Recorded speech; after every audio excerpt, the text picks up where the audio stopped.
春天的天气变化是真紧哦。今仔透早全台湾上关是到30度，也毋过拜四开始受到两个方面的影响，全台湾拢会落雨，落到礼拜温度嘛降真济哦。拜六礼拜阁有一阵冷气团会影响台湾。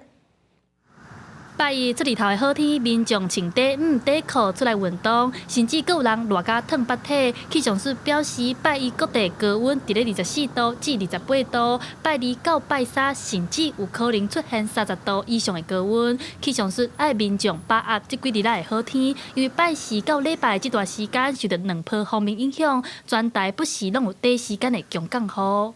有些西半部地区可能都有一些局部较大雨势发生的机会，特别要注意有雷雨会发生的情形。